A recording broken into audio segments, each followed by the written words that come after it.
Hi friend, welcome to my YouTube channel learn expert 09। আশা করি তোমরা সবাই ভালো আছো, আমিও ভালো আছি। বন্ধুরা, আশা করি তোমার আমার ভিডিও খুবই ভালো লাগছে এবং ভালোবেসে অবশ্যই আমার পাশে থাকছো। এভাবেই আমার পাশে থেকো এবং আমার ভিডিওটাকে লাইক করে, শেয়ার করে এবং সাবস্ক্রাইব করে দিও।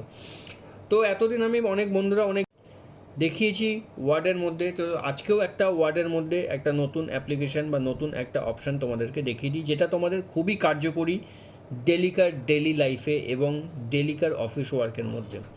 তো চলো সেই ভিডিওটার মধ্যে আমরা দেখে নিই সেই জিনিসটা কি আমি তোমাদেরকে দেখাতে চলেছি। দেখো বন্ধুরা, তোমরা দেখতে পাচ্ছ এটা একটা ওয়ার্ড ফাইল ওপেন করা রয়েছে এবং এই ওয়ার্ড ফাইলটার মধ্যে আমরা একটা টেবিল ইনসার্ট করতে চাইছি। হ্যাঁ বন্ধুরা, তোমরা ঠিকই ধরেছো, আমরা এর মধ্যে একটা টেবিল ইনসার্ট করব এবং এই টেবিল ইনসার্ট করার মধ্যে আমরা বিভিন্ন রকম কাজ করতে চাইছি। তো টেবিল আমাদেরকে ইনসার্ট করতে গেলে কি করতে হবে? আমাদেরকে বন্ধুরা প্রথমেই যেতে হবে ইনসার্ট অপশানে। এখানে ইনসার্ট অপশানে যাওয়ার পর এখানে টেবিল অপশান রয়েছে। দেখো এই টেবিল অপশানের এই অ্যারোটাতে ক্লিক করব। করার পরে এখানে দেখো ইনসার্ট টেবিল অপশান আছে। এখান থেকে তুমি যেরকম রো কলাম অনুযায়ী চাও তুমি এখান থেকে সেটা ম্যানুয়ালি সিলেক্ট করতে পারবে। দেখো যেটুকখানি অংশ তোমরা সিলেক্ট করছো সেটুকখানি কিন্তু অরেঞ্জ হতে হতে যাচ্ছে এবং এখানেও তার এফেক্টটা তোমরা দেখতে পাচ্ছ। এখানে হচ্ছে গিয়ে এইটা রেডিমেডভাবে তোমাদেরকে দেওয়া রয়েছে, যেটুকখানি তোমরা চাইছো সেটুকখানি তোমরা নিয়ে নিতে এখান থেকে চুজ করে নিয়ে নিতে পারছো এবং তার ডিসপ্লে তোমরা কিন্তু অটোমেটিক্যালি এবং সরাসরিভাবে তোমরা তোমাদের ওয়ার্ডের এই ফাইলটার মধ্যে বা পেজটার মধ্যে দেখতে পাচ্ছ। বাট এছাড়া যদি আমাদের এটা ছাড়া পছন্দ না হয়, আমরা যদি নিজেদের মতন আমরা এখান থেকে টেবিলকে ড্র করতে চাই, তা তখন আমাদেরকে এখান থেকে ড্র টেবিলে বন্ধুরা কিন্তু ক্লিক করতে হবে। ড্র টেবিলে ক্লিক করার পর আমাদেরকে একটা জিনিস মাথায় রাখতে হবে। ড্র টেবিলে ক্লিক করার পর আমাদেরকে বন্ধুরা একটা জিনিস মাথায় রাখতে হবে, আমি এখান থেকে যেরকমভাবে টেবিল ড্র করব সেরকমভাবে কিন্তু এখানে টেবিলটা আসবে। বাট আমি যদি ড্র টেবিল না করেও এখান থেকে বন্ধুরা ইনসার্ট টেবিলে যাই, ইনসার্ট টেবিলে যাওয়ার পর বন্ধুরা এখানে দেখো number of columns and number of rows কিন্তু এর মধ্যে দেওয়া রয়েছে। Number of columns and number of rows কিন্তু এর মধ্যে বন্ধুরা দেওয়া রয়েছে। আমি এখান থেকে যে কটা নাম্বারের কলাম এবং যে কটা নাম্বারের রো আমি চাইছি টেবিলের মধ্যে ইনসার্ট করতে, সে কটা আমাকে এখানে কিন্তু ইনসার্ট করে নিতে হবে। তো কিভাবে আমি এখানে ইনসার্ট করব? সাপোজ আমার এখানে কলামস দরকার। কলামস মানে তোমরা জানো যেটা লম্বালম্বিভাবে আসে সেটাই হচ্ছে কলাম, আর যেটা হরাইজন্টালিভাবে থাকে, যেটা রোজভাবে থাকে, সেটাই হচ্ছে গিয়ে এখানে রোজ। তো আমি এখানে কলাম চাইছি সাপোজ 3টে, তো আমাকে এখানে 3খানা করলাম এবং রো চাইছি আমি এখানে 4খানা, তাহলে আমি এখানে 4 করলাম। করার পর এখানে ওকে করব। ওকে করলে দেখো অটোমেটিক্যালি 3টে কলাম এখানে চলে এলো এবং 4টে কিন্তু রো চলে এলো, 1 2 3 4। এর মধ্যে আমি কোনো কিছু যদি ডিজাইন দিতে চাই এখান থেকে তোমরা কিন্তু সেই ডিজাইনগুলোকে তোমরা এখান থেকে চুজ করতে পারবে, মানে টেবিল স্টাইল তোমরা এখান থেকে চুজ করতে পারবে। দেখো এখানে তোমরা বিভিন্ন রকম টেবিলের স্টাইল রয়েছে, তোমরা যেই টেবিলের স্টাইলটাকে এখানে চুজ করতে চাইছো সেই টেবিলের স্টাইলটাকে কিন্তু তোমরা এখান থেকে বন্ধুরা চুজ করতে পারবে। এখানে বিভিন্ন রকমের ফরম্যাট, বিভিন্ন রকমের স্টাইল দেখো এখানে কিন্তু বন্ধুরা দেওয়া রয়েছে। সো তোমরা এখান থেকে সেটাকে চুজ করতে পারবে। এখান থেকে মডিফাই টেবিল স্টাইলও দেওয়া রয়েছে, তোমরা এখান থেকে মডিফাই টেবিল স্টাইলে গিয়েও সেটাকে চেঞ্জ করতে পারবে এবং বিভিন্ন রকমের ডিজাইনগুলোকে তোমরা করতে পারবে। তো আমি বন্ধুরা তোমাদেরকে এখান থেকে নর্মালি দেখিয়ে দিচ্ছি যে এখানে আমি একটা ধরো টেবিল স্টাইল চুজ করলাম। তো টেবিল স্টাইল চুজ করার পর আমি সেটার মধ্যে ক্লিক করলাম। করার পর দেখো বন্ধুরা অটোমেটিক্যালি কিন্তু সেই টেবিল স্টাইলটা এখানে চলে এসছে। যে টেবিল স্টাইলটার মধ্যে দেখো লেখাটা কারসারটা এখানে ব্ল্যাঙ্ক করছে এবং কারসারটা এখানে ব্লিঙ্ক করার পর তুমি এইখান থেকে লেখাটা শুরু করতে পারবে। সাপোজ তুমি এইখানে কোনো একটা লেখা লিখছো, নেম, দেখো নেম লেখাটা কিন্তু এখানে চলে এলো। এই নেম লেখাটা কিন্তু ডান দিক থেকে লেখাটা এলো। তুমি যদি চাইছো এটাকে মিডিলে আনতে, তো এটাকে সিলেক্ট করো। সিলেক্ট করার পর এটাকে মিডিল অ্যালাইনমেন্টে নিয়ে আসো। হোমে যাবে, হোমে যাওয়ার পর এখান থেকে মিডিল অ্যালাইনমেন্টে ক্লিক করবে, অটোমেটিক্যালি মিডিল অ্যালাইনমেন্টে চলে আসবে। এখান থেকে বোল্ড রাখতে চাইলে বোল্ড রাখতে পারো, বোল্ড যদি না রাখতে চাও তাহলে এখান থেকে বোল্ডটাকে সরিয়ে দিতে পারো, বাট তার আগে কিন্তু সিলেক্ট করে নিতে হবে।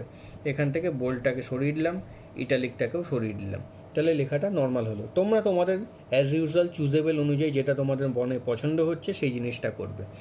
তো বন্ধুরা এইটা একটা করা হলো। হওয়ার পরে দেখো পরের কলামটাতে যাওয়ার জন্য তুমি এখানেও ক্লিক করতে পারো, বা পরের কলামটাতে যাওয়ার জন্য তোমরা কিবোর্ড থেকে ট্যাব অপশানটাতে ক্লিক করতে পারো।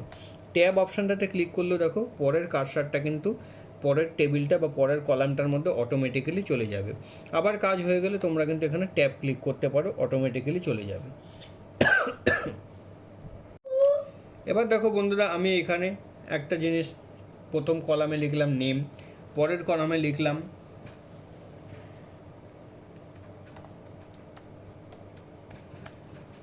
ডিপার্টমেন্ট, তারপরের কলামে লিখলাম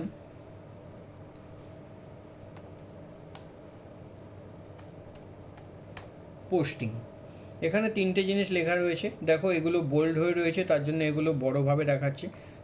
দেখার সৌন্দর্যের জন্য আমি এটাকেও বোল্ড করে দিলাম। আমি কন্ট্রোল বি টিপেও বোল্ড করতে পারি, বা নর্মাল এখানে বোল্ডে ক্লিক করেও বোল্ড করতে পারি। দেখো বন্ধুরা, নেম, ডিপার্টমেন্ট, পোস্টিং হলো। এখানে সাপোজ আমি নাম দিলাম রহিম। লেখাটা দেখো আবার ডান দিক থেকে আসছে, মানে আমার রাইট অ্যালাইনমেন্ট হয়ে রয়েছে।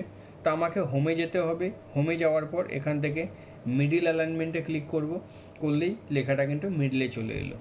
আবার যেরকম আমি টেবিলটাকে চুজ করেছিলাম, মানে ডিজাইনটা চুজ করেছিলাম, সেই ডিজাইন অনুযায়ী দেখো এখানে এই ডিজাইনগুলো রয়েছে। এখানে আমি ডিপার্টমেন্ট দিতে চাইছি, সাপোজ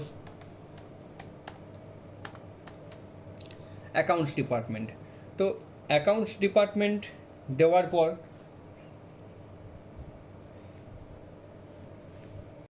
ডিপার্টমেন্ট, এখানে ধরো ডিপার্টমেন্ট আমি দিলাম অ্যাকাউন্টস ডিপার্টমেন্ট। এটাকেও যদি আমি মিডিল অ্যালাইনমেন্টে আনতে চাই, এখান থেকে মিডিল অ্যালাইনমেন্টে ক্লিক করব, অটোমেটিক্যালি মিডিল অ্যালাইনমেন্টে কিন্তু বন্ধুরা চলে আসবে। এরপরে ধরো পোস্টিং দেওয়া রয়েছে, এখানে তোমরা পোস্টিংয়ের জন্য কোনো একটা জায়গার নাম দিতে পারো। সাপোজ এখান থেকে দিলে দিল্লি, তোমাদের যে অনুযায়ী ডেটা, আমি তোমাকে জাস্ট দেখাচ্ছি তোমাদের দেখানোর সুবিধার্থে বা বোঝার সুবিধার্থে। এখানে ক্লিক করলাম, করার পর এখান থেকে মিডিল অ্যালাইনমেন্টে ক্লিক করলাম, অটোমেটিকই চলে এলো। ঠিক পরের লাইনটাতে বা পরের রোটাতে যাওয়ার জন্য আমি জাস্ট ট্যাবে ক্লিক করবো বন্ধুরা, দেখো অটোমেটিক্যালি কিন্তু চলে এসছে। এখান থেকে আমি আগে থেকে মিডিল অ্যালাইনমেন্টে ক্লিক করলাম, তাহলে দেখো কার্সারটা মিডিল থেকে ব্লিঙ্ক করছে। এখানে আমি লিখলাম আরেকটা নাম, এখানে দিলাম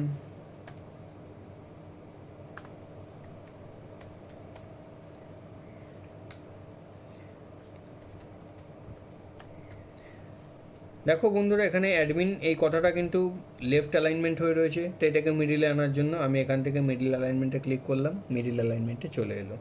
এখানেও পোস্টিংটা দেখো যেটা কলকাতা লেখা রয়েছে সেটা লেফট অ্যালাইনমেন্ট হয়ে রয়েছে, এখান থেকে আমি সেটাকে মিডিল অ্যালাইনমেন্টে ক্লিক করলাম, অটোমেটিক্যালি মিডিল অ্যালাইনমেন্টে চলে এলো। এরপরে বন্ধুরা আবার আমি ট্যাব মারলাম, দেখো অটোমেটিক্যালি পরের লাইনে চলে এলো। এটাকেও আমি আবার এখান থেকে মিডিল অ্যালাইনমেন্ট করে নিলাম। এখানে আমি লিখলাম আরেকটা নাম,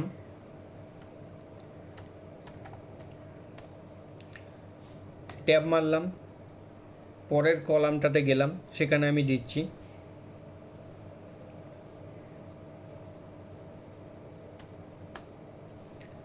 আইটি, কথাটা লিখলাম, আবার ট্যাব মারলাম,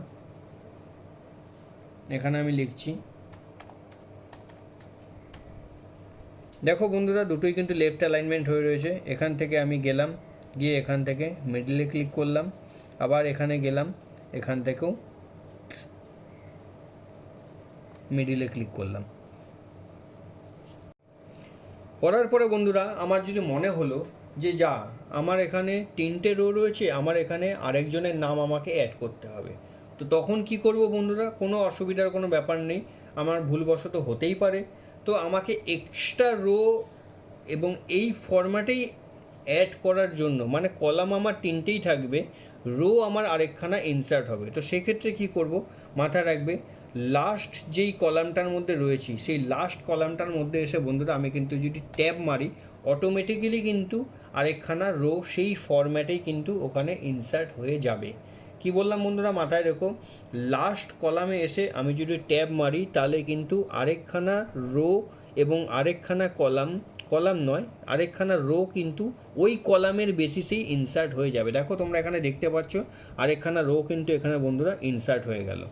এবার যদি তোমাদের কোনো রো এক্সট্রা হয়ে গেছে, সাপোজ ধরো এই রোটাই আমার কাছে এক্সট্রা হয়ে গেছে, সেটাকে আমি ডিলিট করতে চাইছি, সেক্ষেত্রে কী করব বন্ধুরা, সেই রোটাকে আমি সিলেক্ট করব। সিলেক্ট করার পর এখান থেকে ডিলিট অপশানটাতে যাব, করার পরে আমি এখান থেকে দেখো ডিলিট রোজ, ডিলিট কলামস এবং ডিলিট সেল রয়েছে। তো আমি চাইছি শুধুমাত্র রোটাকে ডিলিট করতে, তাহলে এখান থেকে শুধুমাত্র ডিলিট রোজটাতে ক্লিক করব। তাহলে দেখো অটোমেটিক্যালি কিন্তু বন্ধুরা ওইখান থেকে ওই রোটা ডিলিট হয়ে গেল। এবার বন্ধুরা তোমাদের মনে প্রশ্ন জাগতেই পারে যে আমার যদি আরেকটা কলাম ইনসার্ট করতে হয় তো সেক্ষেত্রে আমি কি করব। তো সেক্ষেত্রে বন্ধুরা করতে হবে আমাকে এখান থেকে একটা টেবিলকে ড্র করে নিতে হবে। সেটা কিভাবে করব, ইনসার্টে যাব, টেবিলে যাব, এখান থেকে বন্ধুরা ড্র টেবিলে আসব। ড্র টেবিলে আসার পর দেখো বন্ধুরা এখানে তোমরা পেন্সিলের সাইন দেখতে পাচ্ছ। তো এখান থেকে জাস্ট ক্লিক করে নিয়ে জাস্ট সেই বরাবর আমি এখান থেকে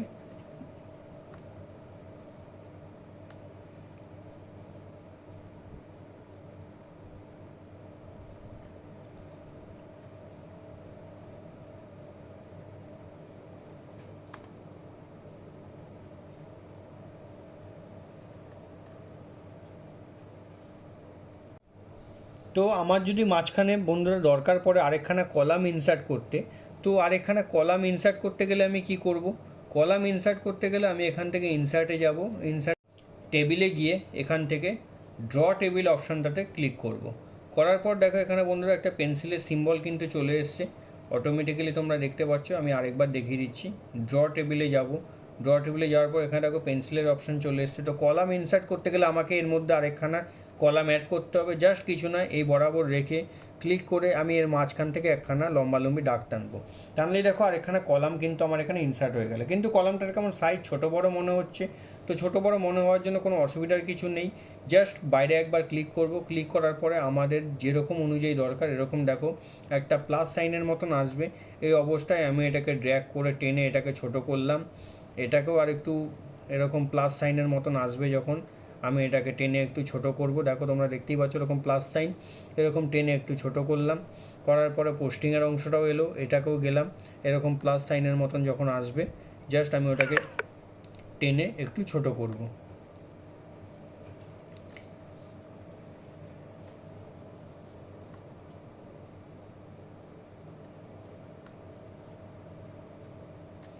দেখো এবার তোমরা মোটামুটি তোমাদের পছন্দ মতন একটা কলাম কিন্তু এখানে অ্যাটাচ হয়ে গেল।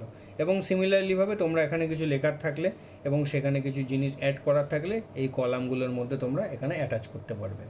ভুলবশত তোমাদের যদি কলামটা ইনসার্ট করেছো বাট ইনসার্ট করার পরে তোমাদের এই কলামটার মনে করছো আর প্রয়োজন নেই বা জরুরি নেই, তখন সেই কলামটাকেও তোমরা কী করে ডিলিট করবে, কলামটাকে তোমরা পুরোপুরি সিলেক্ট করবে। সিলেক্ট করার পর এইখানে গিয়ে ডিলিট অপশানে যাবে, ডিলিট অপশানে যাওয়ার পর আগের মতনই ডিলিট রোজের জায়গায় ডিলিট কলামসে ক্লিক করবে। ডিলিট কলামসে ক্রিয়েট করলে অটোমেটিক্যালি দেখো সেটা চেঞ্জ হয়ে গেল। এবার তোমাদের যদি মনে হয় কলামটাকে বা টেবিলটাকে, যেই টেবিলটা তোমরা পুরোটা ইনসার্ট করেছো এই টেবিলটাকে একটু ওপরে নিচে ডাইনে বায়ে করতে চাইছো, এই যে একদম মাথার ওপরে যেই বক্সটা দেখছো এই বক্সটাতে ক্লিক করলে ড্র্যাগ করে নিয়ে তোমরা টেবিলটাকে ওপরে নিচে ডানে বায়ে যেখানে খুশি তোমাদের পছন্দ মতো সেখানে কিন্তু সেট করতে পারবে। সাপোজ আমি এই অবস্থাতে রাখতে চাইছি, তাহলে এখানে নিয়ে এসে ছেড়ে দেবো, দেখো টেবিলটা অটোমেটিক্যালি পুরো এন্টায়ার টেবিলটা কিন্তু মুভমেন্ট করলো। তো এইভাবে তোমরা কোনো প্রজেক্টের মধ্যে বা কোনো ডকুমেন্টসের মধ্যে টেবিলকে ইনসার্ট করতে পারবে। আশা করি বন্ধুরা তোমার আমার ভিডিওটা খুব ভালো লেগেছে এবং এই ভিডিওটা তোমাদের নিত্য নৈমিত্য দৈনন্দিন কাজে অবশ্যই লাগবে এবং বিভিন্ন রকম অফিসিয়াল কাজে এবং ডকুমেন্টস বানানোর ক্ষেত্রে এই ইনসার্ট টেবিল খুবই উপযুক্ত এবং একটা অ্যাপ্রক্সিমেটলি একদম এক্স্যাক্টলি কাজের জন্য তোমাদেরকে এটা খুবই প্রয়োজনীয় জিনিস। তো অবশ্যই যদি তোমার আমার ভিডিওটা ভালো লেগে থাকে আমার এই চ্যানেলটাকে অবশ্যই সাবস্ক্রাইব করে দিও এবং ভালোবেসে লাইক দিয়ে ফলো করে অবশ্যই আমার পাশে থাকো বন্ধুরা। ধন্যবাদ বন্ধুরা।